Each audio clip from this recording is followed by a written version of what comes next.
brought to you by Silver Pumps. Top quality और consistent performance के लिए सिर्फ सिल्वर पंप नाम याद रखना। थी मेरे से लिए असहनीय हो गया था। आते टाइम इसने गाड़ी में भी मेरे साथ मारपीट की। मेरे को मार मार के वो आदमी हंसता था। एक चाय पीती थी ना, उससे आवाज आ जाती। जब भी वो इंसान मुझे बुरे तरीके से मारता था, वो या भी चुनाव से पहले की, चुनाव से पहले जैसे इसकी ये हर रोज की बातें बढ़ती गई। मैं दूर रहती, मैं कैंप में रहती थी, सारी चीजें। अब चुनाव से पहले हम चंडीगढ़ से सीएम साहब से मिलके आ रहे थे, हम गाड़ी में थे और हमारी इतनी बातें, मतलब जैसे वो मेरे को टॉर्चर करता था, सारी चीजें होती थी। मेरे से लिए असहनीय हो गया था। आते टाइम इसने गाड़ी में भी मेरे साथ मारपीट की। जो सबूत मैंने अपने, जो हिसार पुलिस है उसको भी सारे सबूत दिए हुए हैं। मेरे साथ मारपीट होने के भी उसने मेरा गला दबाया और मेरे को मारने की वहां कोशिश की। मैं उसमें भी मैं भीख मांग रही हूँ कि मुझे छोड़ दे। तुम इसलिए मेरे को टॉर्चर कर रहे हो कि मैं शर्म के मारे, मेरे माँ बाप की इज्जत के मारे तेरे से भी मैं डाइवोर्स नहीं ले सकती, इसलिए तुम मेरे को इतना ज्यादा टॉर्चर कर रहे हो। तो फिर उसने मेरे को छोड़ा नहीं और मेरे को वो टॉर्चर करता रहा। फिर उसके बाद जैसे मेरे मामा जी आते, वो एकदम से बातें बदल जाता है और वो फिर मेरे को दबाव बनाता है। वो ऐसा इंसान है, बोलते बोलते एकदम से चेंज हो जाता है। इतना साइको आदमी है वो। मुझे पता है कि एक बार जब उसको रोने के लिए बोल दिया जाए, जब भी वो रो देगा।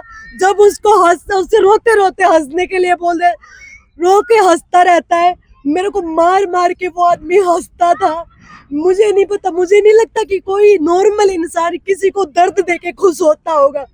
मुझे नहीं लगता कोई, क्योंकि नॉर्मल इंसान किसी के दुख में दुखी होता है, सुखी नहीं होता है, हंसता नहीं है। वो मेरे को मार मार के हंसता था।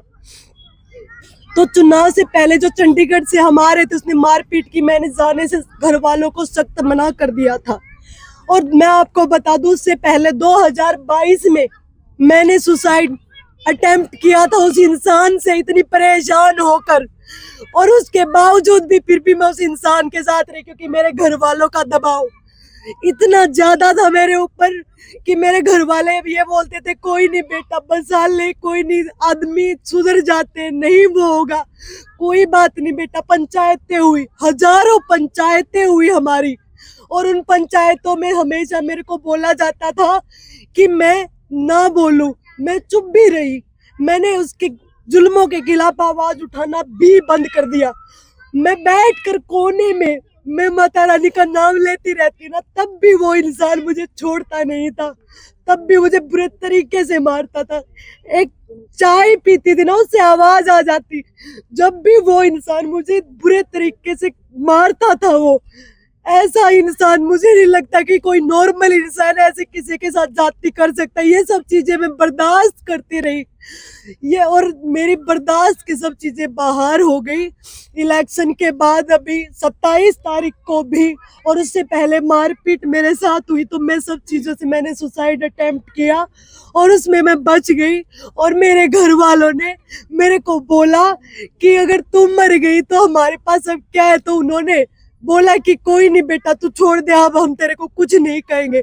इलेक्शन से पहले मेरे घर वालों ने मेरे को ये बोलकर भेजा था कि अब उन्होंने, उसके दोस्तों ने और उसने और जो पंचायती जो आदमी थे, उन्होंने मेरे को विश्वास दिलाया कि ये तेरे साथ मारपीट नहीं करेगा।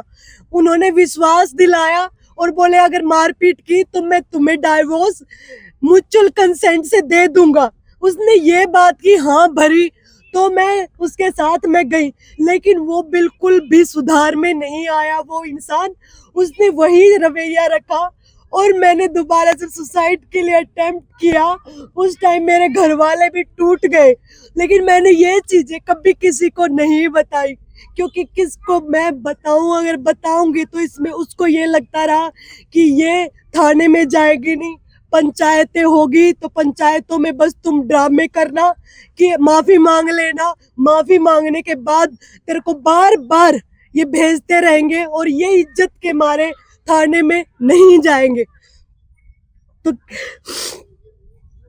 तो उस इंसान ने, उसके लिए मैंने 11 तारीख को हमारे एसपी हिसार को बोला, सर मुझे इस इंसान के साथ नहीं रहना है, मुझे इससे एक फूटी कौड़ी नहीं चाहिए, मुझे चाहिए तो इससे एक तलाक। और जो मेरा सामान है, मुझे सिर्फ मेरा सामान चाहिए, मुझे इससे कुछ भी नहीं चाहिए जो मैं लेके गई हूँ। वो सामान की मैंने लिस्ट भी आधी दी हुई, मैंने वो भी पूरा नहीं दिया हुआ, मैं आपको बता दूं। मैंने सिर्फ ये चीज बोली और मेरे को 1.5 महीना हो गया, मेरी इसके ऊपर कोई कार्रवाई नहीं हुई।